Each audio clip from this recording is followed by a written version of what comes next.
this is a great segue into when we're thinking about what we can actually do with all of this. So the actionable areas of all of these pieces. So we went through many pieces of information, background information, explaining different areas, alcohol consumption, its effect on health, cancer risk, you name it.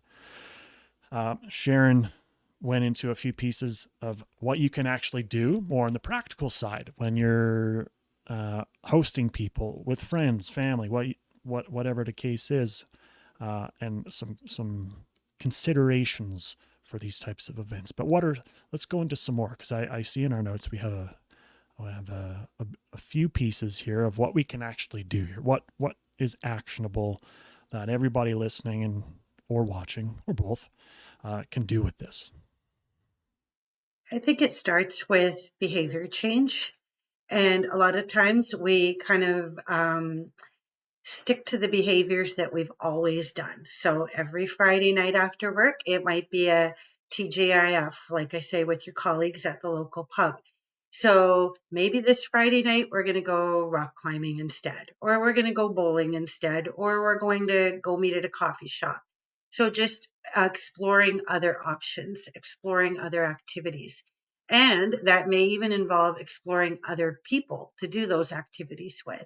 So, like you'd said, Brandon, if you've got a friend who just doesn't want anything to do with you because you're choosing not to drink, maybe looking at reevaluating that relationship. And not to say you can't remain friends with that person if you choose to, but are there other people in your life whose activities maybe align better with your interests and your activities?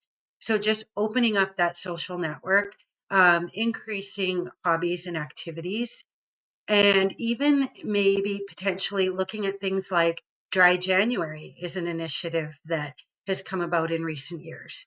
So, looking at maybe there's a few weeks of the year where you're going to try to decrease your level of alcohol intake. And maybe that's a new habit that you can bring into the rest of the year or later on into the year. So just looking at some of that behavior change, and then if we find that we're really struggling with reducing our alcohol intake, maybe that's when we need to talk to a health provider. So talking to our primary care physician, perhaps talking to an addictions counselor, or exploring a 12-step group if you feel that that's a right option for you. There's several throughout the city, virtual and in person, and there's no real commitment if you decide that's something that you want to explore, but just looking at what would a sober lifestyle be for me, and exploring, kind of, we call it sober curiosity, right? So if that's something that you've never really experienced before, what would a sober lifestyle look like for me, and just getting interested in that, and recognizing that there's more than one way to live your life, and that alcohol use may have served you in some ways at some point, but if it's no longer serving you, what changes are you willing to make? And it might be small changes or it might be a wholesale change. But also looking at what supports have you got? Are there people in your life who are willing to go for a walk with you, or willing to, go to a movie with you or go for dinner with you? And it doesn't necessarily involve having a bottle of wine with dinner, and seeing what that feels like. So trying out some new behaviors, I think, is key.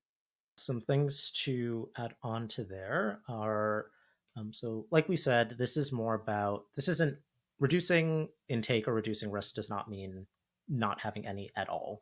So, there are several practical ways that we can try to cut things down a bit, even if that doesn't mean not having any alcohol whatsoever.